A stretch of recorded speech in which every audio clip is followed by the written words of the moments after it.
where a medicine man made me undress, and then he beat me with branches until I broke out in hives everywhere, and he spat on me, and he poured 151 on me, homemade hooch, lit me on fire. You have to have a belief that it is going to work if you try it. I think, a show that some people view as fat white guy goes around world and eats bugs, would that be the thing that launched all of the other stuff that I do? Turns out, yes. Don't be the best, be the only. Hey everybody, we have a very appetizing episode for you today on the Homefront. 3-time award-winning chef, author, and TV personality Andrew Zimmern. You may know him from his Travel Channel TV series Bizarre Foods with Andrew Zimmern, where he travels the world in pursuit of finding the most exotic and unusual cuisine in uncharted lands. He has traveled to over 170 countries and is regarded as one of the most brilliant and accomplished personalities in the food world. On today's episode, we get into some sizzling topics like how he started his culinary career, overcoming addiction, his friendship with Anthony Bourdain, and Andrew's passion to transform the way we view food in America. Get your favorite snacks ready. We have a lot of savory advice for you won't want to miss on the Homefront. Thanks for listening.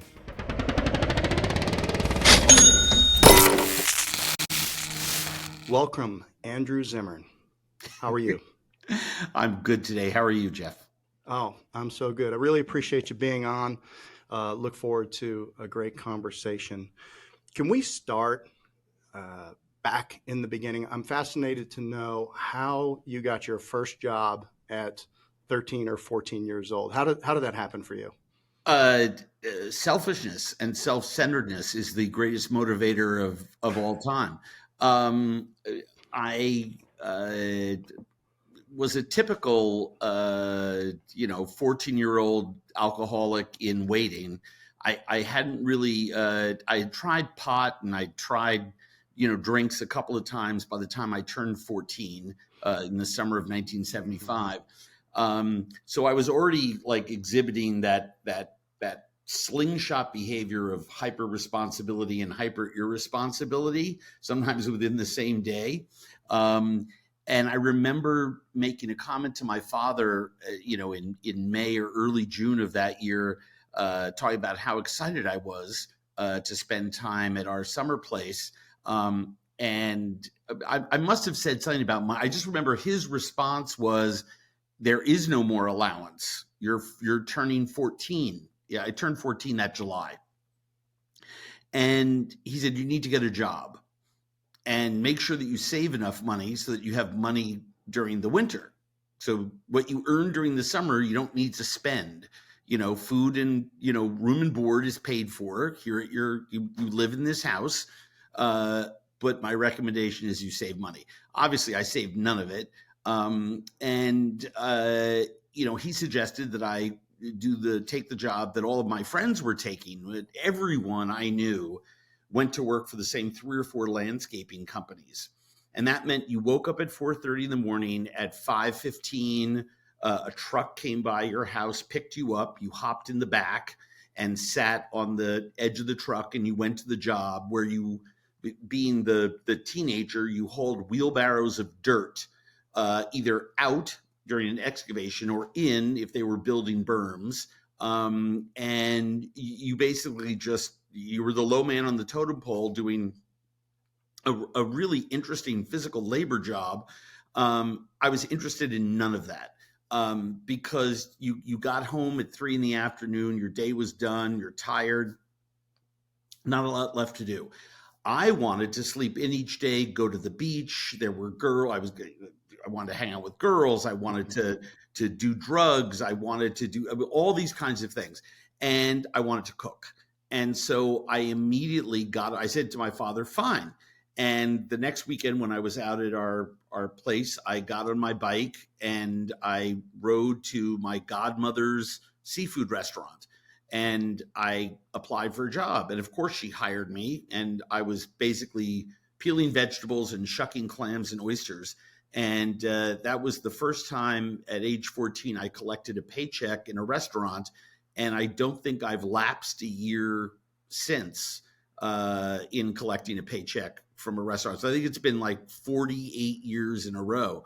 Um, Nowhere near a record, but for me, it's something that I've done for just I've done it the longest of anything that I've ever done. Um, I love food people. I love that job. I loved hanging out with older folks. I loved learning. I loved plating uh, 6 oysters with a couple of little cups of garnish and a few lemons and some parsley sprigs, and watching it along with a clinking gin and tonic cross the dining room to a waiting customer who, would always take that first oyster and slurp it down and then kind of give that nod like, that tastes good. And I felt an immense sense of immediate gratification and pride in what I was doing. And I was off to the races. I was hooked. How did you get to work at that age? Were you in New York at the time? No. This was out in Long Island. Okay. I quickly, the first day I hitched, which was easy. I mean, this is 1975. Right. I left the house an hour early. First car that came by was someone who lived down the street and knew who I was by sight. You kind of know the kids in the neighborhood. Where are you going? I'm going to the Quiet Clam. Are you headed in that direction? Well, of course, it's right. I mean, literally like 3 miles down the road. And they just dropped me off. And then when I got to the restaurant and I met the other people who were working there on my first day, I just said, hey, I live on this road and I'm, whatever, Tuesday through Sundays. Anyone want to give me a lift home or back? And there were always people driving back. I mean, you have to remember, this is out at a part of Long Island where there's basically in those days one road that went up and down sort of parallel to the beach. And yeah, it was they had to be easy. going your way. They Pretty had to be going easy. your way. Yeah. And then I found out there was a server that lived on my block that had a car, lived on my street. And so then it became super easy just to bike down to their place and then every night take the bike home. But I very quickly learned that it was more fun to go out with everybody afterwards than to go home. Similarly, I grew up in Chicago, and there was a great Mexican restaurant called El Matador out in Bartlett. And it was where my parents hung out, and they thought it would be a great idea if my brother and I was in 7th grade, so I'm 12 years old, would get a job there. And Yep. So we would show up at 3 in the afternoon. We would fold 400 napkins into triangles. Then we would eat a family, everyone would get a plate of enchiladas, and then the restaurant would open. And we were bus boys to start with, and we would bus until midnight or 12:30. We'd get a percentage of the tips from the waiter. But my second year, I actually moved behind the bar. So I'm 13 years old. I'm lighting people's cigarettes and sliding drinks and all that. And then I moved into the kitchen, and I was a chef's assistant. So I would plate, the appetizers and get those out. And what a formative experience in both good and bad ways. Yeah, just getting out and working, be a part of life. I mean, I tell my own child, it's not what you do, it's doing something.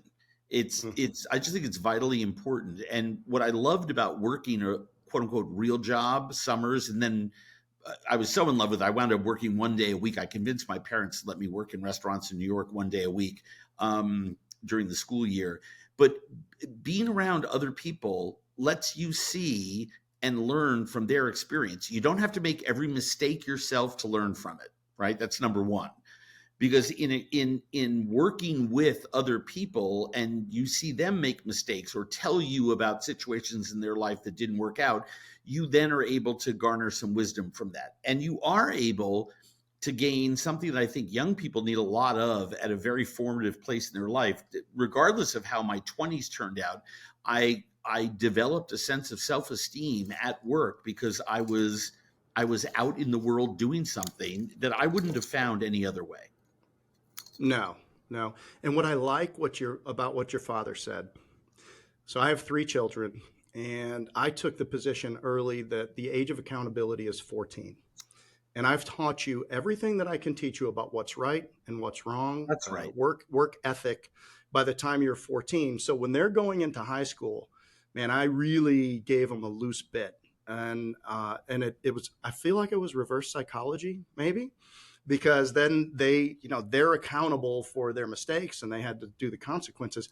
None of them gave us any problems. So I think, me taking that approach, I'm glad it didn't backfire. At least maybe it hasn't yet. Maybe it will. But I've got 22, 25, and 19 now. How about you? How old's your son? He's 18 and a half. Okay. Awesome. At some point, you end up going to Vassar, and that's another similarity. My daughter's at NYU right now, and oh, by the way, we went there and stayed with her, and I thought I knew what good food was until you get into the city and you go to these restaurants. And we went to a place called L'Artusi, and I know there's thousands of places, and you probably never heard of it. I know. Are you familiar with that? Yeah, unbelievable. I'd never had Italian food that tasted like that. So you get spoiled there. It can make you broke going there. So you're in that environment, and then you get to be a chef, and at some point, that environment didn't sit well with you from an addiction perspective. And I know you talk a lot about it. Well, I think it's actually the flip side. I think I was extremely at home in restaurants because you can have that kind of life there. It doesn't mean that you can't be working at an ad agency or a shoe store or on Wall Street or as an actor or and have it. But there is something about, especially in the 80s, this pirate ship of a restaurant where you're done working late at night and everyone, it's sort of like letting off steam is the thing you do. And so it's an easy place for an addict or an alcoholic to hide a little bit. And I also found a lot of like-minded people there. There were folks who, nobody says, I'm an active addict and alcoholic. I need to fund my addiction because that's what I'm really focused on is using. I'm going to go get a job teaching, or I'm going to go get a job on Wall Street. Said right. No one ever. Some people find themselves in that position, by accident. But no one says, oh, I'm going to take this job with a lot of responsibility. However, a lot of people say, yeah, I'll wait tables 3 days a week, and the rest of the time I'll just be getting high. I wanted to work in restaurants. I wanted to keep cooking. I wanted to learn everything about the business. I was a voracious learner. I was insanely curious about everything. And at the same time, I found a place that was easy to do, number one, while I was using, and number two, to keep going afterwards with the other crazies that you could identify out of the group of 75, 80 people in the restaurant, the 3 or 4 that liked to party the way I did. It was easy to find them and keep it going into the next morning and just go back in to work. I think my addiction and my experience with working with a lot of addicts and alcoholics since getting sober is that it would have flourished anywhere. And it quickly during the 80s went from something that I would deem somewhat manageable to completely owning me.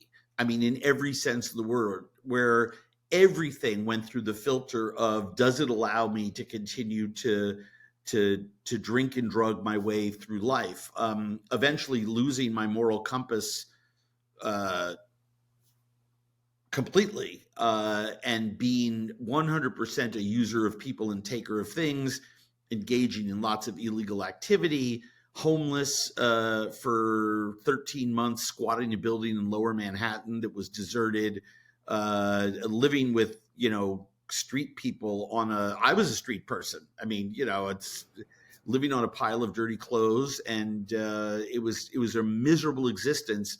And none of that was enough to convince me that maybe I had a problem with drinking and drugging. Just wasn't. That's how bad the disease is. What do you think it is about addiction early in life? You see so many business celebrities, and I mean, it's almost like anyone who's popular and who's done something great had this experience early in their life. Is it a shift where they become fearless? And I know for myself, uh, I started with nothing, $2,500 in a briefcase. I mean, absolutely from zero. And if I lost it all today, I think I could start over and Me do well. too. I think I could do it again. So, but when you're in that position and you're struggling with addiction and you've got some really bad habits and you're working completely without a net, because anyone that might have helped you will no longer help you. When people become homeless when the last person that would have helped them will no longer let you stay on the couch. And That's right. when you lose, I've worked with the homeless shelter here in Charlotte quite a bit, and it's we what we have to do is we have to reconstruct that network for people, and you've got to rekindle connections with family, and you've got to, because once you lose that social network, like, and you have nowhere to turn, well, the only place to turn to is the streets, right? So, but then you see this early life experience, and then all of a sudden people have an incredible career and make a massive impact in other people's lives like you have. Why do you think that is? Well, Or I why was think that for you? if you get sober, well, it's actually something I've done a lot of work considering. I've heard a lot of people speak about it over the last 30 plus years. And I always go back to Joseph Campbell's The Hero's Journey. Mm-hmm. It's an essential human truth that if you go through an immense amount of tragedy and you survive, you have a wealth of experience that, if turned around and focused for good, can be an extremely valuable sort of education resource, right?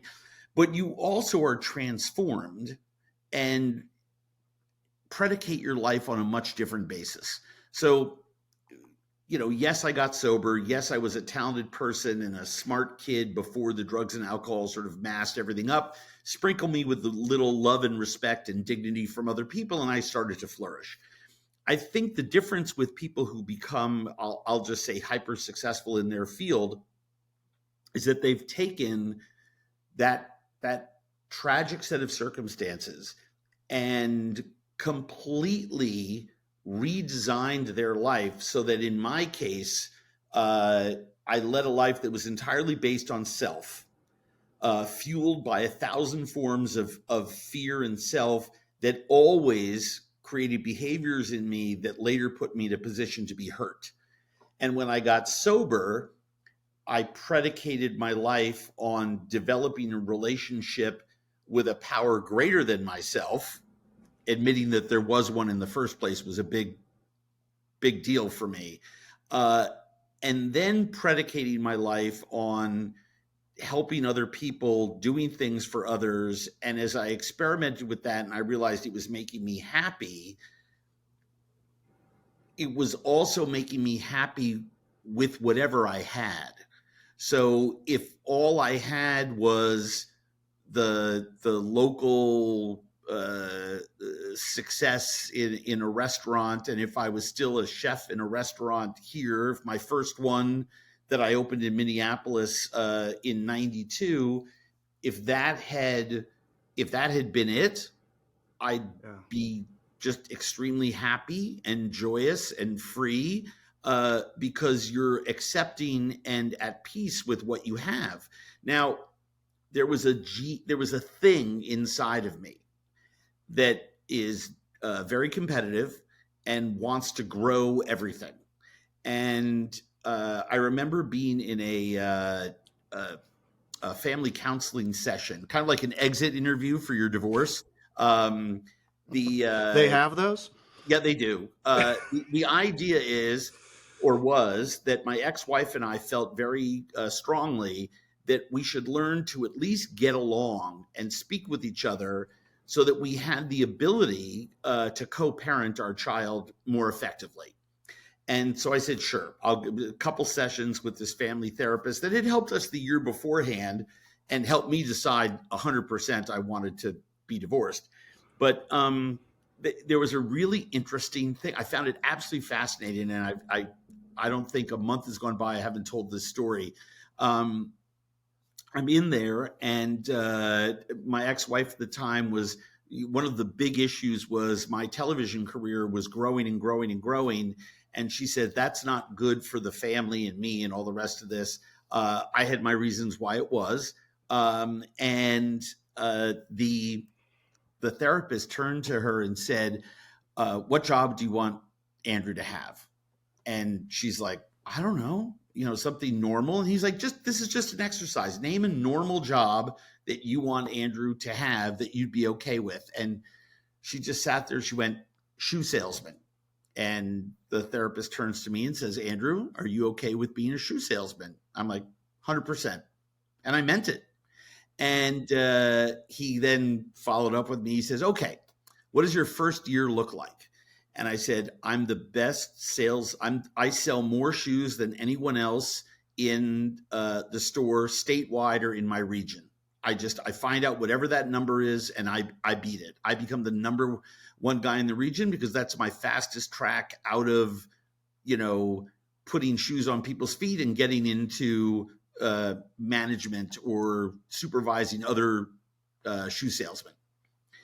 He's like, great. And he turns to my ex-wife, says, you okay with that? And she's like, yep. And then he says, what does your second year look like? And I say, I leave the company and I go build 400 of these stores in China. And he looked at me and nodded his head. And he looked at my ex-wife and said, do you see who you've married? It doesn't matter what he does. Doesn't matter. He's going to do the exact same thing. He's going to grow it and figure out a way to make it more interesting, because that's the joy that I have in life, is taking things that I've create, and if there's an opportunity to grow them, to do that. I sold a significant business in 2019 that I built over almost 25 years. And my wife's comment was, I'm looking forward to spending more time with you. I waited 3 days and I've launched 31 businesses in 5 years. We can't help it. It's who we are. It is who we are. And I will say this, the pursuit of work, while at the same time trying to grow in life as a human being, spiritually, mentally, physically, has meant recognizing that for myself, time at home with family, time where I'm just out on the disc golf course playing disc golf with my buddies, just giving each other a ton of crap, taking the afternoon off from work just to go fish or something, is really, really valuable. That's been the big difference maker, I think, for me. At least now I do some things that are not work related. The problem for some of us is that what we do is actually the thing that I would want to do for fun. I want to cook. I want to make television. I want to do those things constantly. I came home from I was 6 cities in 7 days. It was just one of those brutal weeks that you just can't wait to get home. I was really exhausted, and just too much on the calendar over the course of a week, which happens sometimes. And I got home Saturday, and I kind of, cleaned the house and helped do some chores and, do all that kind of stuff that we do and that needed to be done. And some friends were in town for dinner, which was Sunday. And so I invited 12 of them over for dinner. And I got up at like 8 a.m. and I cooked from 8 a.m. till 5 p.m. for these 12 people, and just, put out a big spread and enjoyed my time with my friends. Now, I did it because I wanted to enjoy some time with my friends. I wanted the end result. Most people would say, you just got home, why do you want to cook all day? It's kind of my yoga. I mean, in the middle of everything, I wasn't thinking yesterday at all about my little problems and the other things, my wants and desires, or whatever tapes were going on in my head about problems with this kid or a problem at work or whatever. I was just centered and in the zone, and it was fun. I guess loving what you do has its benefits and has its challenges. Well, it's therapy. Hmm. It's an act of service. It's an expression of love Yep. and care for people. It's sharing your talents with those who you care the most about, and it's good. It It fits. It is what checks it every is. box. I do want to ask you something you said was really interesting to me because I think that this is an impediment to a lot of people trying to build a career. You said the being happy with where you were in the present, not having an expectation that it was going to, if it stopped there, that you'd be okay with that, which meant that you had to focus on what you were doing right there.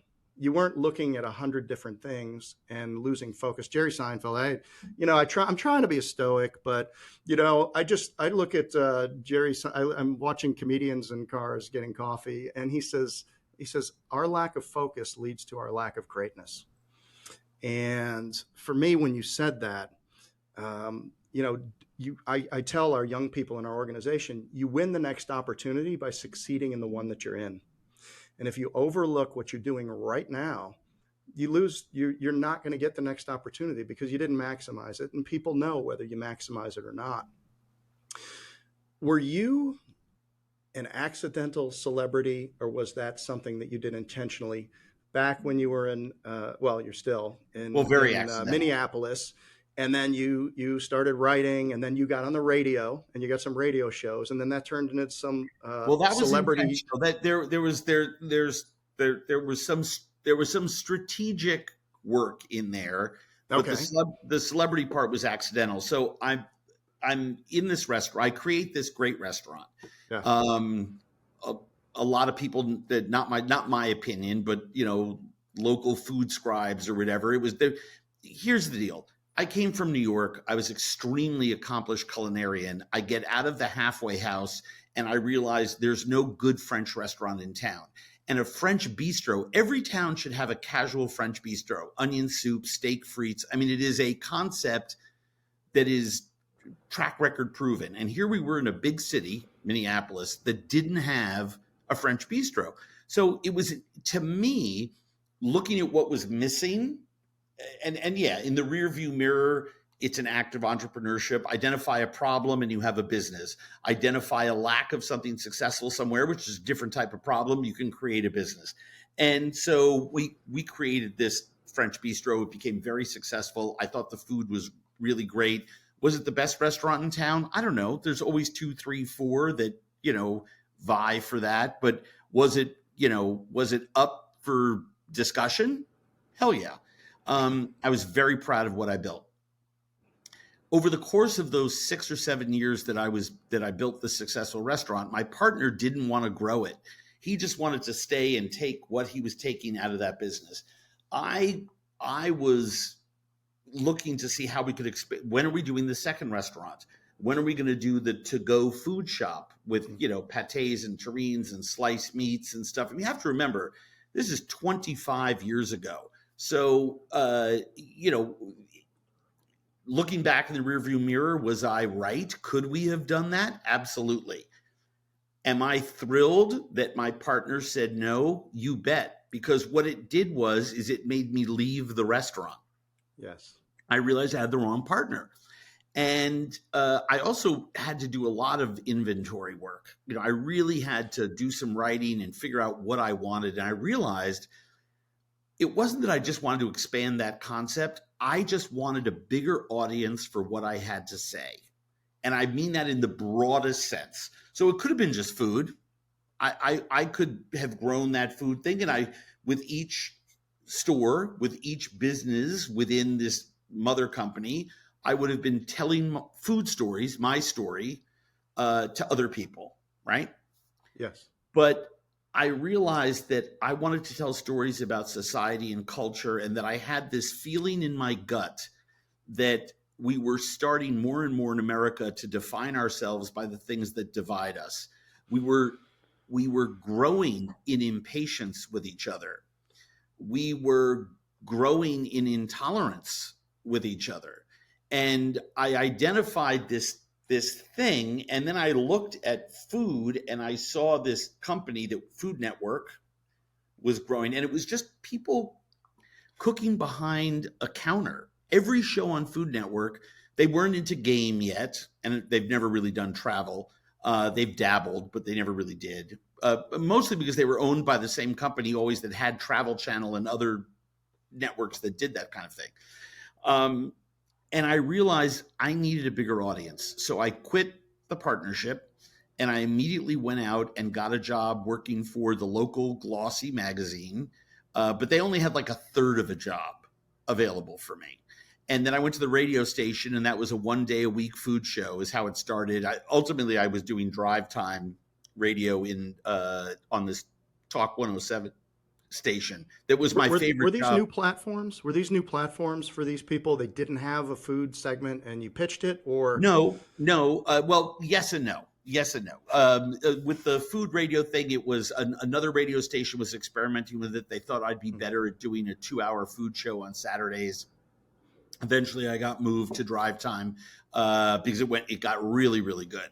The local magazine, I started out writing one column. I wound up then being given a senior editorship position and doing 6 or 7 pieces in our food section and winning a lot of awards and realizing I had a great editor who helped me become a good writer from a decent writer.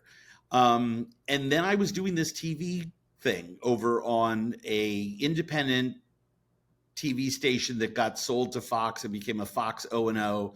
And I wound up, doing 1 segment a week, then 3. Then I was a fixture on the morning show there. And it was when you put it all together, I learned in those 3 jobs how to write, how to communicate consistently. I mean, you do 3-hour drive time radio, people are not listening for 3 hours. One person, the same person may listen at 1:30 one day and 2:30 the next, and you better be the same person. You better be the same at, hour 1 is hour 2 is hour 3, and deliver the same amount of enthusiasm and interest in what it is that you're talking about. And obviously I learned a lot in the TV station because as a local TV reporter, you pitch your segments, you write your segments, you shoot your segments with a videographer, then you and the videographer typically edit them together.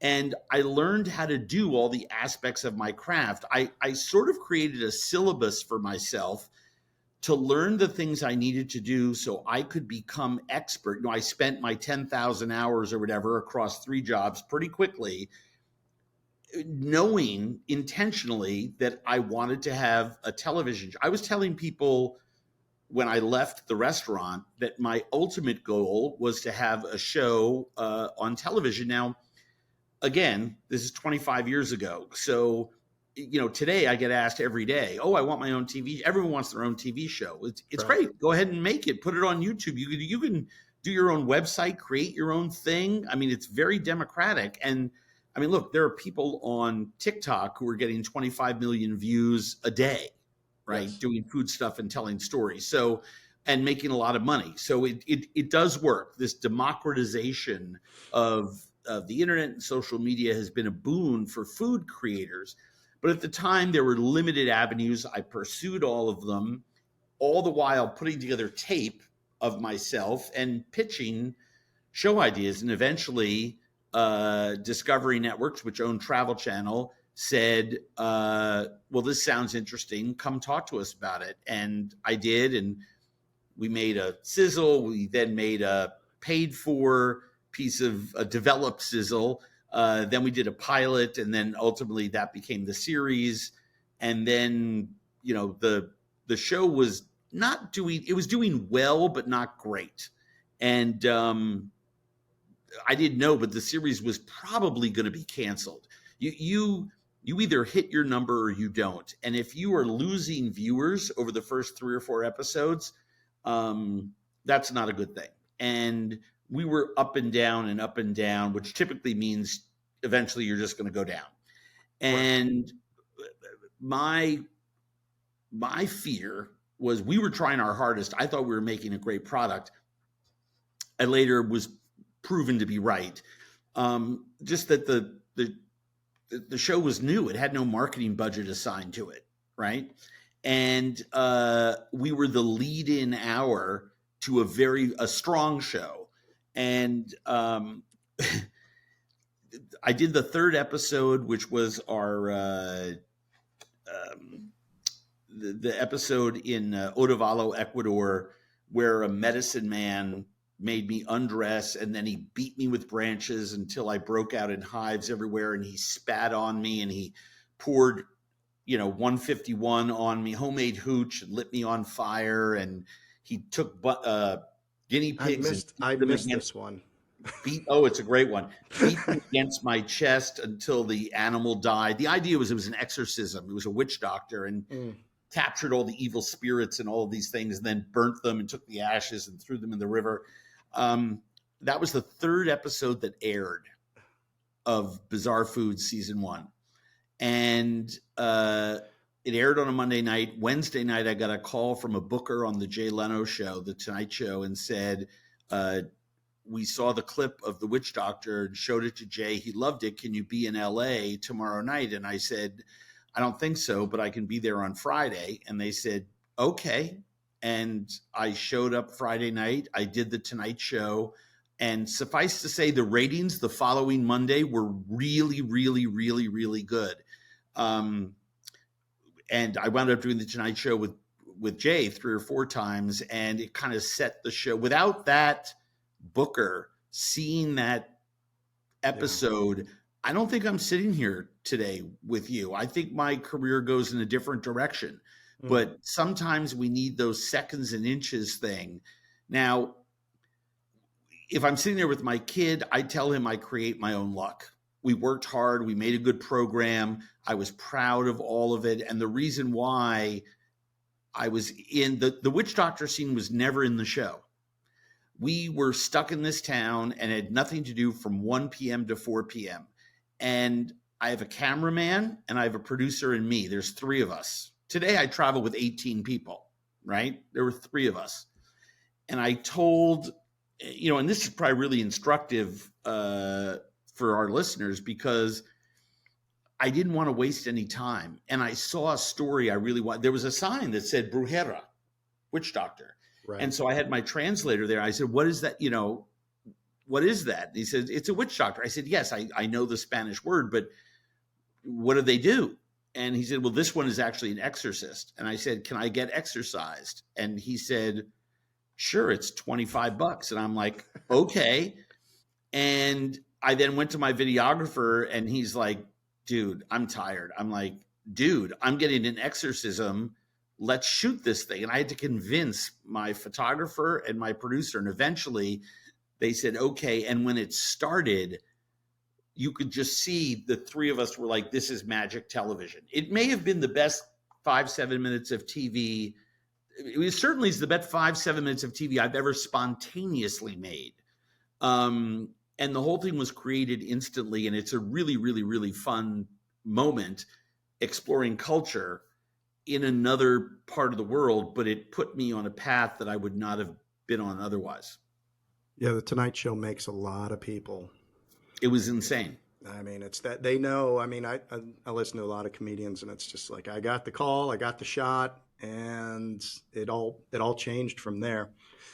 Were you immediately comfortable on television? Was there a time where you were like, you're looking at it and you're uncomfortable with it, or were you just, I don't care, this is what we're going to do, and I'm comfortable with it? Both. I think anyone who says they're instantly comfortable with it is lying. Yes. You actually have to learn the blocking and tackling part, and then you're comfortable.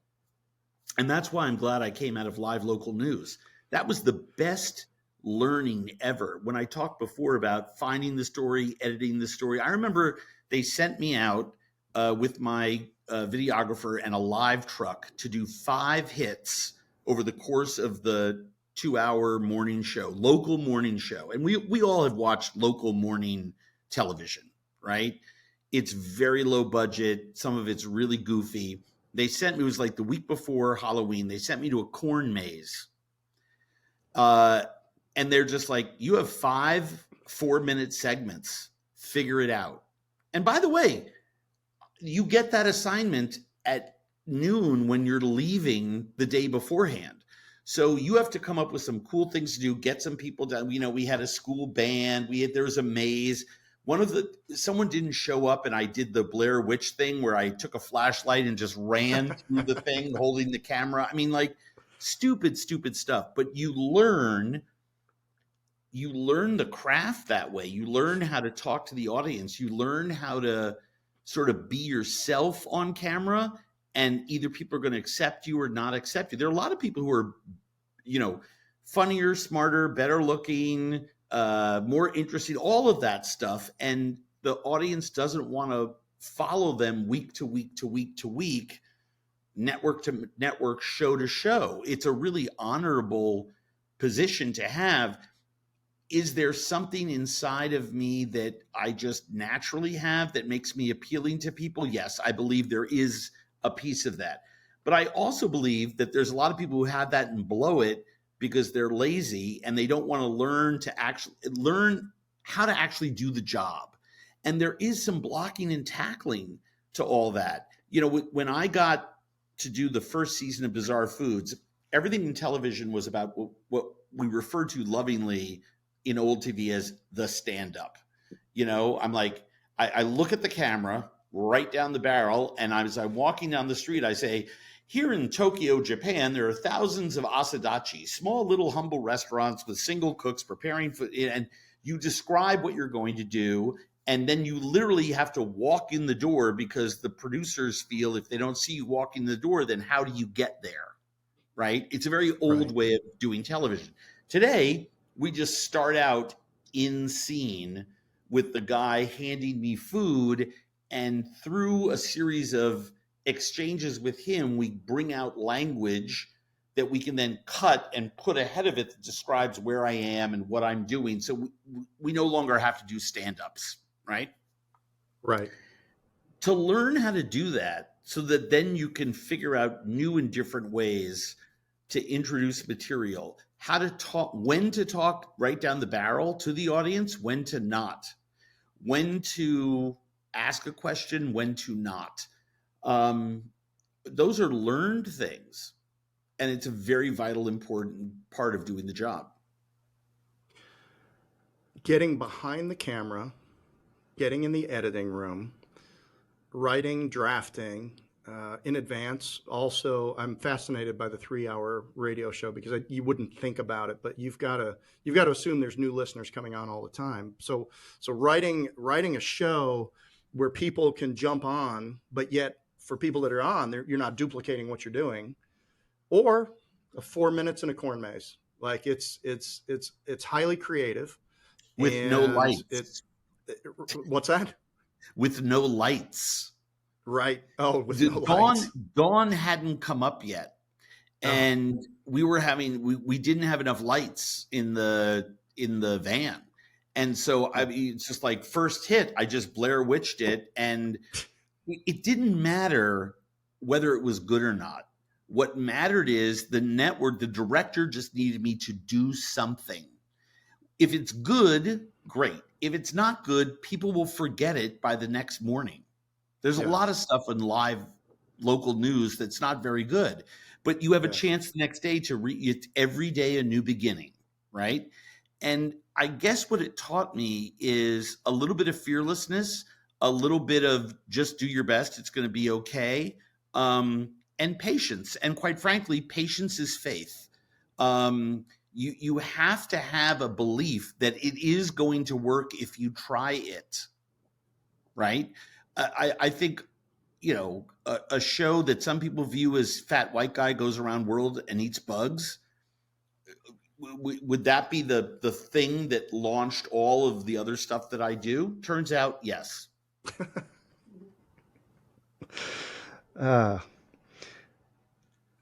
Do you subscribe to any life philosophy, or have you developed a kind of a view that you share with other people?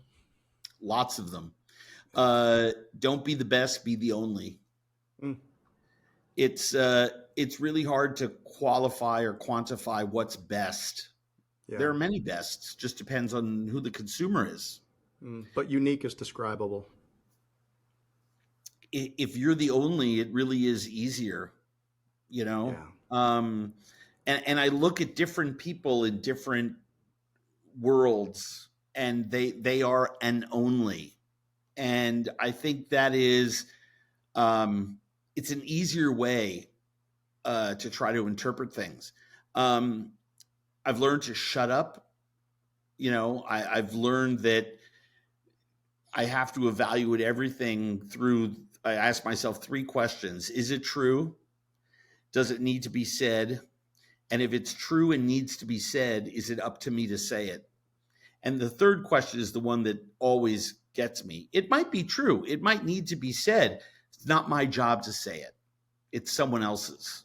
Yeah. And that's how I decide when it's my turn to speak or not, right? If I'm the only person that can communicate it, I communicate it. If it's not, then don't be a selfish son of a bitch and let other people communicate the idea. And that's very important as a business owner, because I want everyone to feel like they're contributing. So unless I'm the only person that can say something, I like to keep my mouth shut.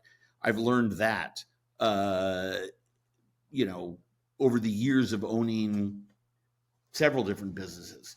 And I really think that being curious, staying teachable, trying to be patient, tolerant, and understanding with other folks, all of those and the other examples I gave you are guiding principles and ideas. But if I had to pick one, it's the idea that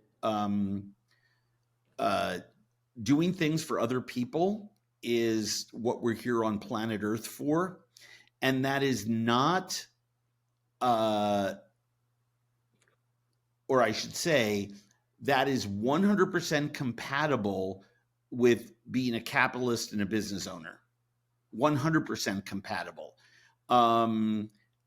I'm always striving to do things for other people. They're always, and it doesn't mean that everything you do, you need to give 5% of it to a charity. That's not what I'm talking about.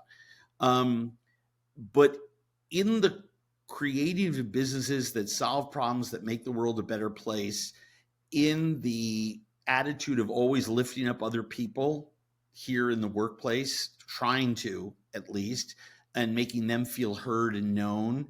There are so many different ways in which we can be always giving. And certainly in my private life, it's what I predicate it all on. And I think without that, I'm really lost. It takes my compass away. I was listening to Elon Musk on, I think, Lex Friedman, and he said, if depending on what people's beliefs are, but we've occupied this planet for about 1/1,000,000th of its existence, and we have a very short time here, and we have conspicuous consumption, and we accumulate things, and then people that accumulate things, like the billionaires, 75% of them have said they're going to give 90% of it away. So we chase things throughout our life, and we want these things because it's what we do. And then when you have enough, what I came back to in this whole train of thought was, our whole goal is just to make life a little bit better for some people for the time that we're here. Like I had like an hour and a half conversation with my mother about this, and it was really, it comes back to the fact that, like, if we are making it just a little bit better for the people that are closest to us and anybody else that we can impact that's inside of our audience, and helping people along the way, and you've done that, you can feel pretty good about it. Do you, you've seen the movie Caddyshack? Yes, I have. And when Bill Murray has the opportunity to meet the Dalai Lama, he asks him, what's the meaning of life? And when I was filming Bizarre Foods, I had the opportunity to live with about 20 different tribes, protected tribes, that have very intense spiritual systems all around the world. Mm-hmm. And these kinds of shows take years to pre-produce and years of petitioning to the governments. And because they regard these tribes as sacred cultural institutions and try to prevent their interaction with modern people. And whenever I found someone who I believed to be, and it was usually the shaman or religious leader, spiritual leader of that family group or tribal people, I would always ask them what the meaning of life is, always, because I was just, I mean, these people had something on the board. I watched them do too many miraculous things. I mean, suffice to say, and we documented a lot of them, others we didn't, and it would just take too much time. But I mean, I saw some things that are just inexplicable to me, other than these people have some sort of connection that we don't. And I remember in Botswana going through a trance dance and being taken out of my body. We documented the whole thing in our Botswana episode with the Jeune Toisi, and the shaman who performed this act of out of body experience on me. I needed to ask him what he did, because if anyone else had spoken to him in between the time it ended and he kind of passed out and was carried and put inside his little hut, I sat outside his hut for like 10 hours because I needed to be the first person to talk to him, because either I was crazy or I had just experienced something that was inexplicable. And I believed it to be the latter. And he comes out of his tent, and I had the translator there with me, and he asked me what I was doing, and I told him. And I said, "Did you pull me out of my body?" He said, "Yes." And I said, "I had this image of you looking through pages of a book in my life." And he said, "Yes, you know a lot about us. We don't know a lot about you. And you showed us some pictures, but I wanted to know more." And I was blown away that we both had this image. And I asked, he's walking away from me like I'm a moron for asking these questions. Like, of course I did that, right? And I said to him in my own broken way as he's leaving me, why are we here? Right? I mean, human beings have asked that of themselves and of other people, usually in a position of power, for as long as there have been human beings, right? I mean, we've recorded it on cave walls and, you know, canvas and art and sculpture and everywhere that you could imagine, in books and music, all trying to explain what our relationship is to the outside world, to each other, to a power greater than ourselves. And I'm just fascinated in finding out what different people think about this. And this one witch doctor, shaman, Bohm, who's a Jeune Toisi tribal member in the Aha Hills outside of Maun in Botswana, was the person that I have met in the history of my life that I truly believe.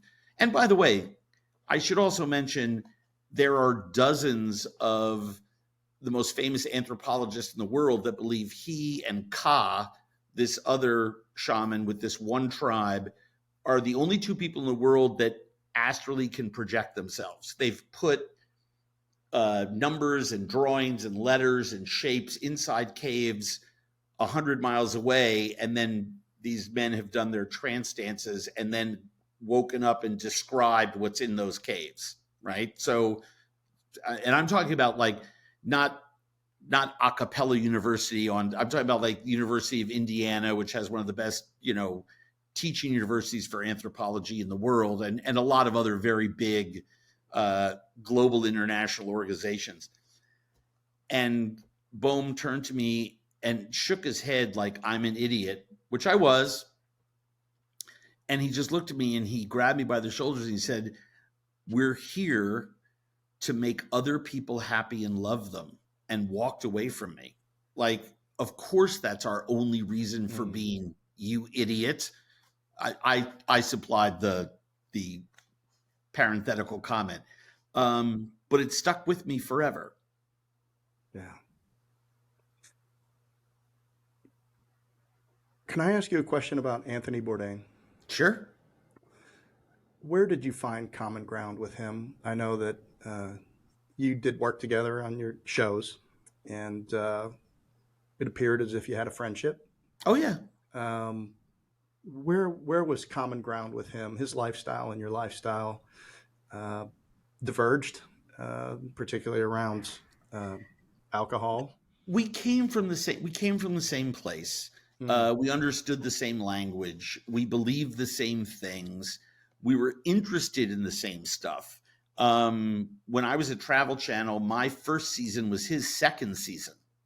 Ah, We were back to back for my first 3 years and built an incredible evening on Monday nights that essentially launched that network. Because when you have your two highest rated shows back to back, you can put ones before or after. It's a programmer's wet dream, right? I mean, you can just build shows, then ultimately split us apart, where he had Monday, I had Tuesday, and then we were able to support two shows underneath us, and it launched, Tahani Jones's show, Adam Richman's show, on and on and on during the sort of the heyday of Travel Channel. Um, and quite frankly, we basically did the same thing. We just had two different ways of storytelling and two different points of view. And I some of my closest friends and people I admire beyond words, like Alton Brown, had a great travel show for a year or two. There are other people who have, I think, attempted to do what we do on lots of other networks. I can think of a whole bunch of people on PBS, a whole bunch of people right. on YouTube. I mean, a whole bunch, but no one has really managed to capture that. I think a lot of it was timing. I mean, this was the beginning of that. And so Yes. you can only have sort of a few. It's the way we look at our country's founders, right? I mean, I hate to say right place, right time for Ben Franklin, but right place, right time, Ben and John Yeah. Adams and all those guys. I mean, they Yeah. did the Hey, work look, that was they there. put in the work. They put in Yeah, the work, but but lots of right. great leaders after them, lots of Yeah. global, important people in foundationally creating our country. Um, but there's only one group of founding fathers, right? And so in this world of food travel TV, I think that there's us, Yes. and so we had that in common. We also enjoyed each other's company immensely. We were both married, both had children the same age. We talked a lot about kids, um, and I think there was no more interesting human being I've ever met we could sit here and talk about 1950s and 60s French new wave cinema one night, and the next night be in a grunge bar listening to some new punk rock band, and the next night be in the back ass end of Queens eating Thai food at a place that no one had discovered yet, and just never run out of stuff to talk about. He was an extremely, extremely kind, loving, beautiful human being who was uh, incredibly bright and wickedly funny. And I loved him and continue to love him very much. Yeah. He was a poet, one of one. And I don't know if you can see over my wall, but like he's up on my wall back there. He's got the top right on my wall of people back there, along with Chappelle and Norm Macdonald and like Serena and a couple other people, I Yeah, think. I've got him up on my wall too. I Yeah. I was lucky enough. You can see it Yes, right there. there. That's from a theater show. It's the poster from a theater show that we did together, where we're in conversation. That was one of the funniest nights of my life. It was a blast. Yeah. I would love to get your thoughts, oddly enough, on food. And because we hadn't talked about food much, um, but we have food scarcity in this country. We have obesity in this country. We have processed foods, and uh, I had a guy named Kashif Khan who owns the DNA company out of Toronto, Canada, and we had a hour and a half incredibly interesting discussion. And since they mapped the human genome, and then he took that information and he did a study with 7,000 people, and he mapped out, and I don't want to butcher it, but basically, if you have these three different genes, this one will cause you to accumulate certain things, this one won't clear those things. And if you know that, then you can eat foods or take supplements that are going to address that. And he would contend that you can chronic diseases, if you would just know what to do, that you could push them off 10 or 12 years, or maybe even indefinitely. And so we have that. Apparently we're starting to have that now. What's interesting is, right, we grow up in a family. I grew up in a family of five. Everybody is diabetic but me, but we all ate the same. So clearly we have different genetic makeups. But based on, and I grew up in Chicago, so it was cheesy fries, Italian beefs, deep dish pizza, and those things. And then I moved to the South. Now I live in North Carolina, and I'm married into a Southern family. So you've got that. But we don't customize the way that we eat based on who we are. Now we can say, well, we need to eat whole foods and we need to eat healthier, but what do you see? And you've traveled, obviously, 173 or 179 countries, and the perspective that you must have on how we eat in this country. And I'd be interested in that. And then what you think we need to do to make us healthier. How many hours you got? I mean, I spend 20 hours a week. I spend 20 hours a week working on food issues. I believe we need to change laws to change outcomes for people in this country. I've come to that belief because I've been a part of every nonprofit and from No Kid Hungry to Gen Youth. I mean, I'm on more boards, and I've been head, ass, and overcoat in this issue for 20 years. And the only thing that works is giving these issues the teeth that laws provide to actually solve the problems. We can solve the problems. You brought up one of them, genetics. If we were able to test people and give them recommended diets and incentivize them to eat that, our healthcare costs would go down. Be a massive success economically for this country, where healthcare costs are skyrocketing and medicine, everything costs too much. So by example, I do not ignore science. I think science is very, very, very important. We need to acknowledge it. I will tell you that we need to distinguish between financial poverty, time poverty, food poverty, opportunity poverty, right? And navigate those differently. I've been in countries where people are financially poor, don't have opportunity for growth, don't want to. I'm talking about small tribal fishing communities in coastal Africa on the island of Madagascar. Okay. Yama the fisherman, who I spent a week with, and his kids are going to be fishermen and their kids are going to be fishermen as long as there's a world that's extant and Madagascar stays the way it stays. But they never worry about food. They have an unlimited supply. The island is tropical. They grow things. They fish for things. I mean, it's literally, he's never had a problem. I've talked to him about this. Never had a problem feeding his family.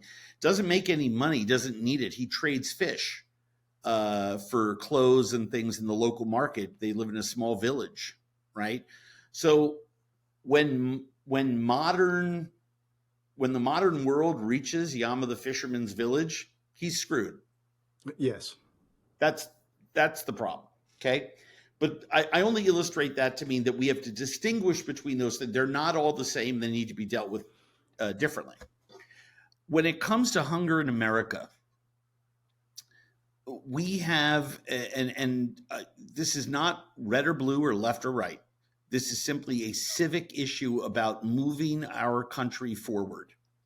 We do not have we have several food problems, one of which is we spend $1.5 trillion treating the results of most people over consuming processed foods. We have a processed foods issue that has created an untenable situation, in my opinion, when it comes to healthcare costs. We spend $1.5 trillion a year on it. That's equal to our annual federal budget. I mean, that is the scariest number out there,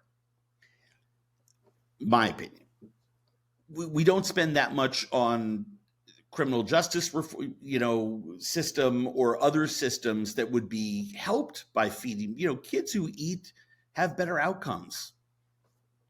They just do. They cost less. They're a lower drag on the system in terms of healthcare costs. Criminal justice system, for by and large, only would be treating about half as many if we actually fed people better.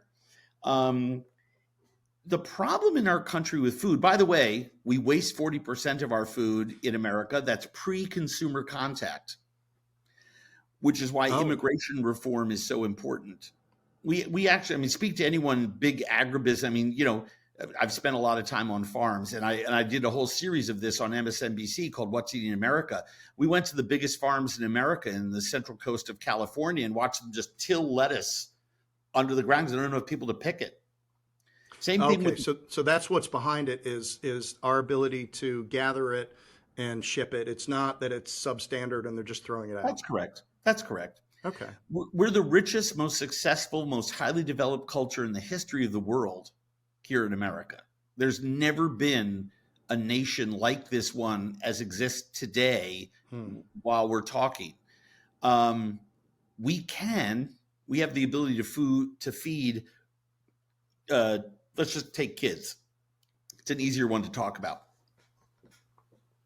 Number one, from a moral standpoint, anyone who's out there for keeping kids hungry should raise their hand. I don't think anyone would, right? No. Who wants to keep kids hungry? Okay, so we all agree we need to feed kids. But 20% of kids don't know where their next day's meals are coming from. We have built a system in this country of highways, schools, community centers, churches, access points. We've developed an economy, robust economy, with a lot of food companies and a lot of farms. We actually could statistically, and I've talked about, I was lucky enough to be one of the 300 participants chosen to be at the president's conclave on hunger, nutrition, and health the September before last in Washington, D.C. I don't think I need to give my CV, but trust me when I tell you that I talk to everyone who knows what's what about this issue. And we can statistically eliminate childhood hunger in America. It will take about 6 weeks because you just have to reroute the trucks and reroute the food. We have to put equipment into schools and other places where we took the equipment out of during the Reagan administration, so that people are actually cooking wholesome and nutritious food. We have the vegetables. We would have to fix the immigration reform issue. So let's just assume that we're able to increase the number. By the way, we've eliminated about 30-40% of those specialty visas that we need people from other countries to come help us harvest all of our food and work in our meat industry, et cetera, so we can get the product out the door, so to speak. And it would take about 4.5, 5, 7 weeks, depending on who you talk to, for this, a very short amount of time. And the cost is $17 billion the first year and goes down to about $14 billion a year after that, because the first year is a lot of infrastructure that needs to be put in there. And I'm using just the top line budgetary items. That's nothing. That's absolutely nothing. It's three Washington Commanders football teams. That's all that is. 0.0027% of our annual federal budget. It's a rounding error. Yes. So as my friend Jim McGovern, congressman from Massachusetts, is always fond of reminding me, Andrew, it's we don't have a hunger problem in America. We have a political problem in America. It is beyond my understanding that there isn't bicameral and bilateral creation of a bill that would pass with no one against it to feed kids in America when you're talking about a rounding error. Now, the sway for economic conservatives is the amount of money that would come back into the system from this, right? One of the hallmarks of the food stamp program is for every dollar that goes out, it's $1.17, $1.19 comes back, right? One of the benefits of a charity on whose board I sit, the Giving Kitchen, that gives money to people in the food service workers who are in crisis, is that if you actually pay their rent and they don't get kicked out of their apartment, and you feed them for a couple months while they get back on their feet, then they're not accessing public services and they're not going to the emergency room for their doctor visits and all this kind of stuff. And it actually saves our economy dollars, right? And they keep work days rolling, so they're not missing work. Imagine if we were able to feed all those hungry children. Test scores would go up, attendance in schools would go up. That frees up parents. We'd save job days for parents that don't have to take days off from work, single parents especially, to take care of those children. The healthcare costs, the criminal justice cost, I mean, everywhere a child and a family meets the public dollar, those dollars, that spend, that pressure on our economy would go down.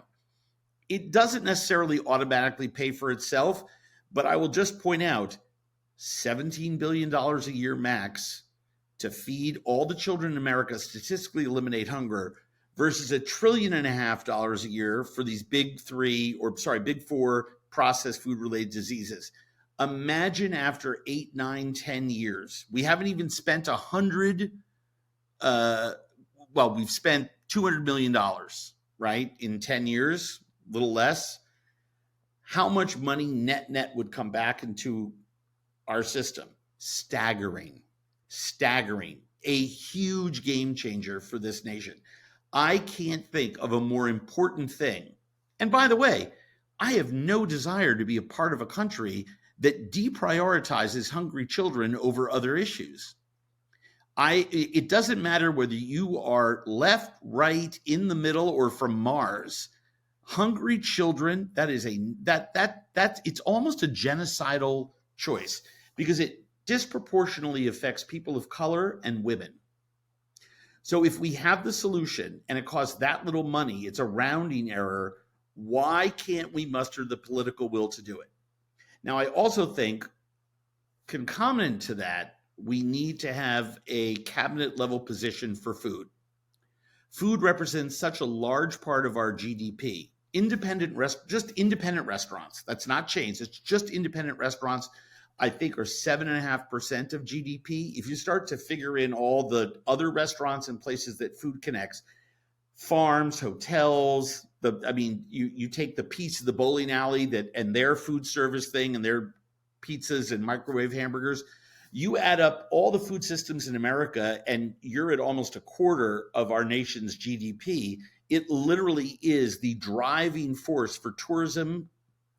Baltimore, Maryland, the Chesapeake Bay, take away crabs and watch, 500,000 jobs disappear and whole sectors of the economy for Maryland disappear, right? It is absolutely crucial that we have one office that oversees all of us instead of 5 government agencies that manage pieces and parts of it that don't talk to each other. So I think we need to have a cabinet level secretary for food and one office that handles all of them. We do that and we feed children. We're on our way to solving a lot of the problems in America today. Do you have an opinion as to why we have so much processed food out there? Is it because that's what's made available? Is it because of the way it tastes better? Is it, what it's just, to me, I don't believe it tastes better. Look, it doesn't. I believe in Hamburger Helper. Okay. I want to explain what I mean by that. If there is something to which you add meat and you make a skillet dinner that costs a few dollars a portion or less than $2 or whatever it is. And you can feed a family of four inexpensively with a home cooked meal where you can sit down at the table and actually share it and talk with, the mom, dad, and the 1.95 kids that they have, right? I am so pro hamburger helper. It's coming out of my pores. Yeah. What I'm against is the processed food that's necessary to go into the sauce, when in fact the sauce can be made with very natural ingredients. And I can do it as quickly as you can make hamburger helper. I can melt a tablespoon of butter and a tablespoon of flour and make a roux and add a cup of milk to it. And there is my sauce that's very healthy and nutritious that then can bind all those things in that creamy, delicious thing. Sure. My version is called a bechamel. It's got a fancy French word, right? And I can do that quicker than most people can pour the packet in and add boiling water, right? But I would want there to be vegetables in there. I would want it to cook for 5 minutes longer. It needs to be convenient. But if you cut carrots, onions, broccoli, celery, I'm just talking about the more inexpensive vegetables out there, or even just adding frozen vegetables to that, which are still nutritious, right? We've learned a way to freeze vegetables and maintain their nutritive qualities. I'm very pro hamburger helper. I'm against using unnatural ingredients and other things because what it does is it allows very large food companies to profit on unhealthy foods that we know are bad for us. These companies, however, are multinational gazillion-dollar companies that hold a tremendous amount of sway and power in our world. Now, it took about 30 years between the discovery that cigarette smoking was bad for us to essentially ban TV commercials, do all the things to limit cigarettes. And we've seen a huge fall off in cigarette smoking. Kids no longer think it's cool. It's not in movies, not in commercials. The bad guy takes a puff of a cigarette, not the good guy anymore, right? The Marlboro Man doesn't exist. It took the same amount of time for us to put seatbelts in cars. When I was young, when we bought the family station wagon, my father tucked the seatbelts in between the area where the back of the seat and the bench of the seat met, because that seatbelt would never be pulled out, right? Now, anyone out there who gets into a car with it, my kid, every time we do, put your seatbelt on, put your seatbelt on, put your seatbelt on. I mean, it's like a broken record. It takes 25 years for those social justice movements to move through the system with enough velocity to actually change behavior in America. We have been at this food thing probably for about 17, 18 years in seriousness, right? I mean, really put it front and center. The last presidential election was the first one where a food topic was asked at a presidential debate. That delighted me, but also shocked me. We should be talking about literal kitchen table issues at kitchen tables and at elections, right? How do and I'm talking about it at the community, city, and state level, as well as the federal government. We need to be talking about these issues. These are the vital issues of our time. How do we feed and keep people healthy? I'm not sure there's anything better. If people, to your point before about processed food, if we're not healthy and well and feeding folks our best, then we're not taking care of our fellow human beings, right? And let's start that at home. Let's grow where we're planted and then export that wisdom out there. I don't think there's a reason for doing it other than greed and an inability for some people to want to do the work. We know on every single level that having people eat nutritious, healthy food saves money, solves problems. I mean, we could just keep going. I could repeat what I've said for the last half hour. I would also point out, and people don't think of it this way, food is an international and domestic security issue as well. If we keep people fed and happy and export food jobs overseas or create companies that use overseas labor and skill to create food businesses, those are good for our national security and international security needs, right? We build friends by doing that. Help people help themselves. I mean, it's a biblical, give a man a fish, teach a man to fish, different, right? Yeah. I'll give you a great example. Sweet potato vines are a gourmet treat in Japan. They pay a fortune for them. A lot of Japan looks like New England, got the same kind of weather. They have snow in Hokkaido, great skiing, right? Okinawa in the south, more like South Carolina, gets hot in the summer, right? Big, long island chain of a country. They can't grow sweet potatoes down, too sandy, gravel's not right, all the rest of that. You can literally, like asparagus grows a foot a day in the Midwest under the right conditions. In Haiti, a country desperate for businesses, you can grow sweet potatoes and just watch the vines grow. I mean, that's how rich the soil is. It's volcanic, right? It is the perfect place to grow it. 88, 90 degrees every single day, 12 months a year. Start a sweet potato vine company there and ship them to Japan and watch what happens, right? I believe capitalism and entrepreneurship can solve these problems. And if we focus in the food space, we can solve global problems, but it is a national security interest of ours. Climate crisis, immigration reform, domestic security, international security, hunger, waste, these things all intersect. They all sit under the same tent. I've given talks on this at South by Southwest for many, many years. It's why I'm personally such a, I try to pick my battles. It's why I'm such a proponent of aquaculture. And how important aquaculture is to solving our problems. I believe we should eat wild fish stocks, but if we're not farming seaweed and farming fish on land, at sea, in freshwater, in saltwater, we are not going to be able to feed this planet in 50 years. It is an existential crisis that we are enduring. I could go on and on and on. I should say I have a really fun Substack. If people go to andrewzimmern.com, we have tons of recipes, lots of fun stuff, lots of entertainment. I occasionally address things like this in my Substack. We have a lot of recipes and an Ask Me Anything conversation I do a video Ask Me Anything segment every week.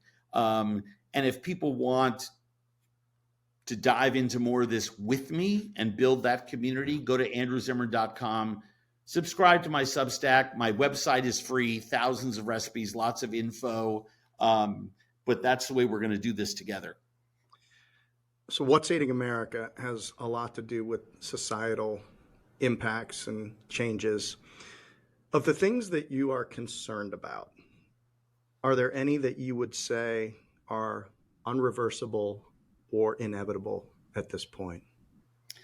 I'm starting to feel that way about our climate crisis. I think that's the only one.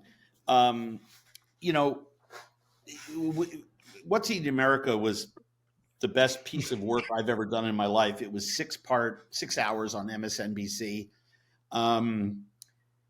We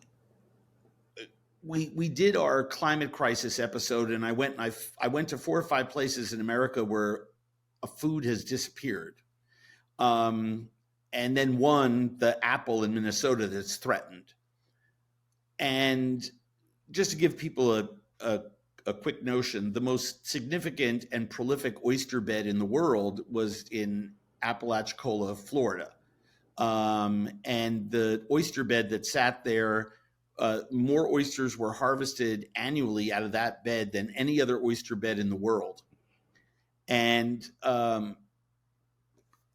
for that reason, dozens of processing plants sprung up to can and pack and freeze oysters. Seafood restaurants, tourism, home prices shot up. People were building mega mansions on the water. It was a beautiful part of America, beautiful part of Florida. Great people. The rain changed, and it moved a little bit, just a little bit. And over the course of the last 20 years, there are now no more oysters in Apalachicola Bay, 0. It went from being the Michael Jordan of oyster beds to the person no one heard of oyster beds. And the reason is, with a little less rain, the water became a little more saline, saltier. And so invasive species that like the water a little more salty came in. They're called oyster drillers, dead.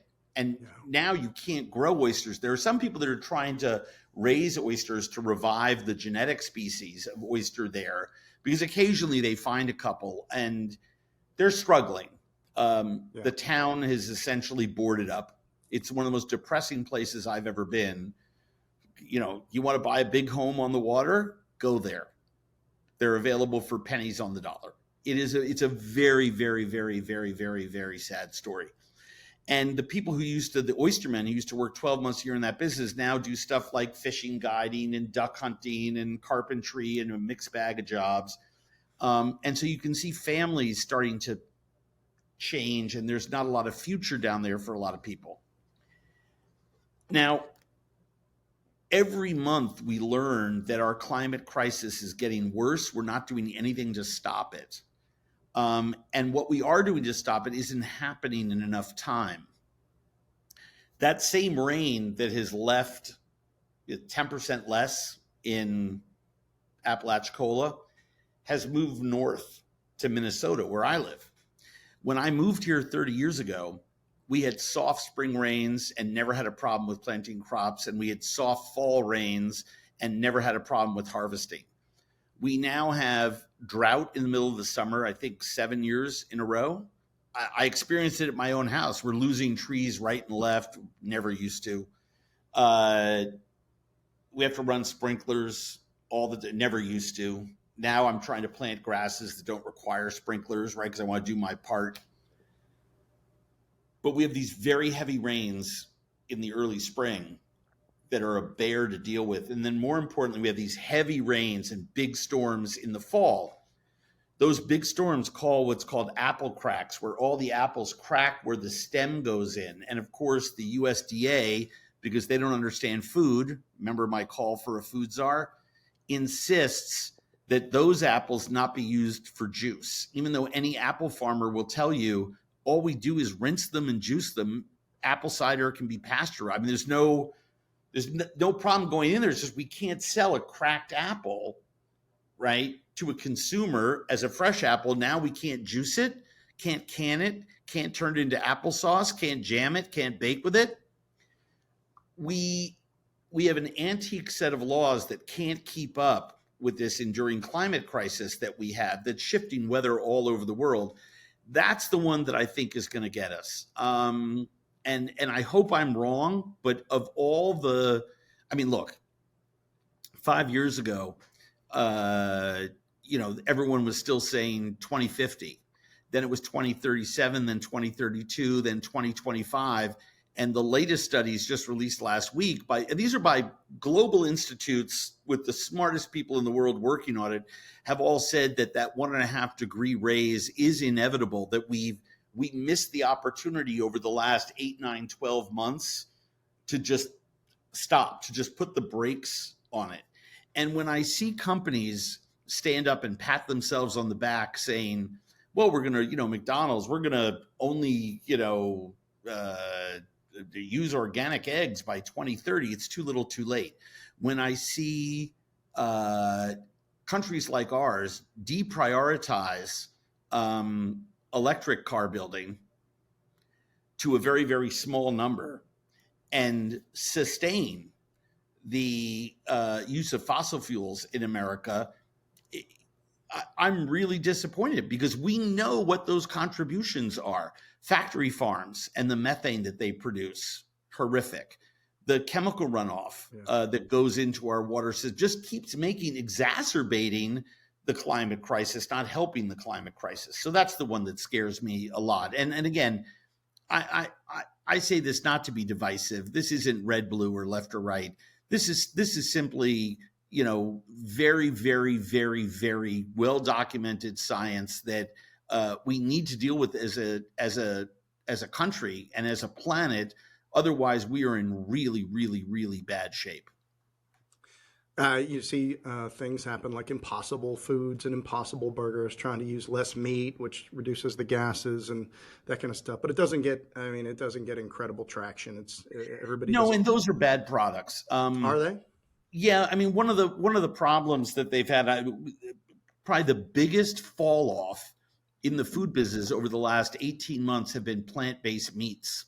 Hmm. Um, they spiked, and I don't know if you've noticed, they kind of have gone nowhere. All the fast fooders put an Impossible Burger on their menu. Now they're all off. Well, People Andrew, I want, may be an investor, an early stage investor in one of those concepts. So yes, I have noticed. so it's a tough one. Uh, A lot of the cell-based products won't yeah, scale fast enough, or they require too much energy.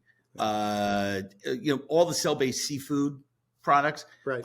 the average American consumer isn't going to be able Yeah, to buy it. And they're I've tasted some salmon cell-based that is mind-boggling. And if they can get it the last 10% and yeah, scale it up fast enough and reduce the water usage on it, yeah. so that the offset is more reasonable, I think we're really onto something. But that's a really, really, really big challenge. Yeah. I would rather see us, and from an investor standpoint, I would rather see us take some of that money that billionaires are putting into cell-based product and did put into plant-based product and put it into food systems that we know work already to solve our shorter term problem, not look for much longer term gain. And I'm not saying, Jeff, that you're part of the problem or your investment is. I just think we've learned Hmm. now, since we all said, yes, let's put money in. And believe me, I did the same thing with a plant-based chicken product called Tyndall. So, I mean, I'm right there with you. Yeah, I thought that was going to be the answer. We learned it's not the yeah, answer. So, again, let's not repeat and not learn from history. If we can get more workers harvesting plants and get people eating more plants, we don't need plant-based foods per se. We do have some really interesting scientific discoveries going on in the world of protein fermentation. That's absolutely mind-boggling, that I see at some very sort of high-end conclaves that I attend, where the science that's coming out over the next couple of years has now sort of jumped this cellular and this plant-based and gone into actually capturing proteins and in the air and fermenting them, and then juicing the process with amino acids that are found in other proteins, that I think may actually be the savior companies. We'll see. There's one on the market now called Nature's Find, FYND. That's really, really fascinating. Is that an additive or is it the product itself? No, it's well, these are products that are Hmm. made from a protein that they found in Yellowstone Park. Some NASA scientists researching something over here found something over here, and they were smart enough to recognize, wow, that's a different amino acid structure, but it's a protein. Wonder what would happen if, and then these guys left NASA and created Nature's Find. Yeah, well, leave it to the rocket scientists. Yeah, exactly. I mean, it's pretty fascinating, which is why I believe in business. I believe in. I mean, look, General Mills and Cargill are two companies out here that get pilloried all the time.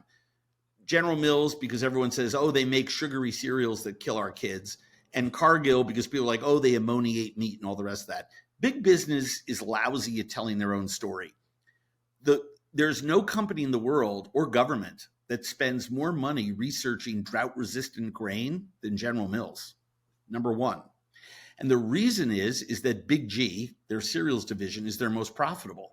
So as they see problems globally getting wheat and rice and other grains, they have to be looking at things like Kernza and trying to figure out how to get more Kernza per stalk, right? So they're doing that. Cargill, for all of the things you read about on the front page that people feel they're doing poorly, and by the way, I don't have a business relationship with either one. I just know them intimately because they're Minnesota-based. Cargill are the ones who looked at the aquaculture problem and said, we have a solution. We'll create a 1-to-1 product instead of 1-to-8 for feed for aquaculture, especially for salmon. So we were feeding 8 pounds of salmon chow to fish to yield 1 pound of meat at the end. That's not sustainable. Now we're at 1-to-1. In fact, we're almost negative on it in terms of how much feed it takes to raise them, because of they're now finding ways to use fish bones and fish skin and other species around the world and safely transport it and turn it into fish pellets. They also developed the machinery that times the food so none of it's falling to the ground. They're feeding the salmon less food, but more frequently putting less per square meter in these giant tents in the middle of the ocean. And so salmon aquaculture went from being a little sketchy to being one of the most dependable and reliable of all the aquaculture systems that we have. And a lot of the reason that aquaculture has exploded is because of the work that companies like Cargill have done to address the feed issues, which was the biggest barrier to success there. So, I believe the answers are out there. I believe financially, I mean, I'm stunned from an energy standpoint that the batteries in cars are still reliant on so many high-end metals that we need. I'm holding out hope against hope about the hydrogen batteries. Right. The problem there, of course, is that hydrogen is essentially free. So there's not as much money to be made on it. So, that sadly, while capitalism, I believe, will save us, I also believe that capitalism is a root cause of some of our problems. When you ask me about processed food, it's simply greed. I mean, you can't, you go to a business and say, hey, stop selling Pop-Tarts. They're not good for kids. We need to feed them whole grains and eggs and juice and other things to start their day that are more natural, and vegetable. We need to eat. Our breakfasts in America need to look more like the ones in Japan. But go ahead and try to change food culture that quickly. Right. Not going to happen. So it's a very difficult challenge. Well, so you have lobbies, and you had mentioned that laws and legislation is going to be what it takes. So you've got, let's see, well, you get the food industry lobby right off the bat that's doing very well with all of the things that are in our pantry. And then you have Big Pharma, who is doing very well, treating the things that those foods cause for us and doing very well inside of that. So without legislation and a hard stop and just saying, look, this is the way that we need to eat, and here's the way that we're going to do it, that's trillions of dollars of business change. And the way politically, the way that it works is it's going to be small steps to nibble away, excuse the pun, at this problem. You mentioned diabetes being in your family before. Yes. Between pills like metformin, dozens of different types of short and long-term acting drugs like Semglee and Ozempic and Novolog, all the things that people inject themselves with, some insulin-based, some non-insulin-based, as well as medical procedures for everything from amputations to eyesight to all kinds of stuff. With cardiopulmonary issues and diabetes, you add those in to those other two groups that you talked about, and statistically try to get those companies off the gravy train when they know they can give away hundreds and hundreds of billions, outspend everyone. That's right. To make sure that we sort of stay sick. It's a problem. And it's why we are in desperate need of legislation to get ahead of this.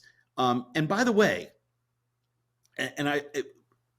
I'm very concerned about divisiveness in our country from a cultural standpoint, which is why I remind people, this is not left or right or red or blue.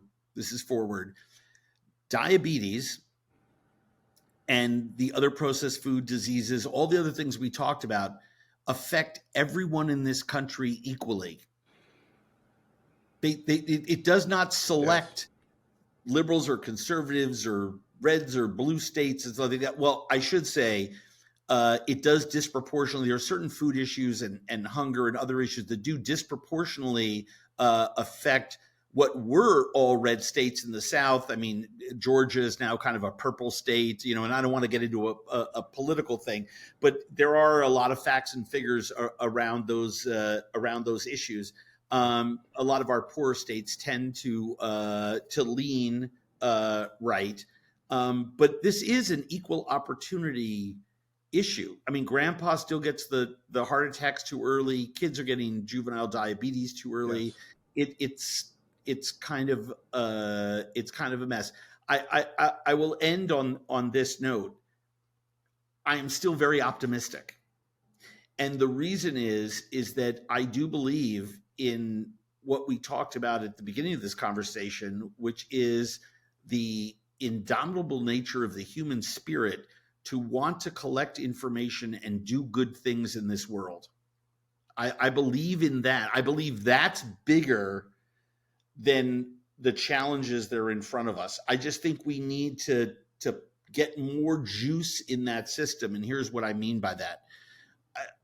When you ask me about things I believe in and I talk about with my teams, we all have the power and wisdom inside of us. It's like we're lamps with arms and we're carrying around our own electrical cord and we're just looking to plug in somewhere to get some more juice. I believe we come built with everything that we need to overcome these challenges. I think what's important is that we find that energy resource, which is why, another reason why I was eager to come on and talk with you. I think the more we have these conversations, the more people that there are like us who are talking about actual real world issues. I don't want Cargill or General Mills to go away because I actually need their distribution systems, their global factories, their standards and practices groups that understand how to feed a hungry planet. We need big food. We just have to eliminate their bad practices and accentuate the good ones with other people and start to level that playing field. And I think we can do it. Andrew, you've been incredibly generous with your time today, and this has been just a joy and a pleasure for me. I want to thank you for spending this time with us. Oh, I appreciate it so much. Thank you for supplying some great conversation, and take care. Enjoy North Carolina. What a beautiful place to be in the fall. Yep. Last question. If you have one go-to sentence to make an impact in someone's life, what would that be? Ask for help. Yes. I think I spent half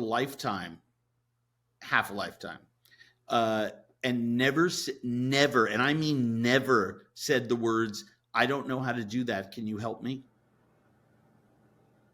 Now, I've never, conversely, had anybody ask me that and say, "No, I won't help you."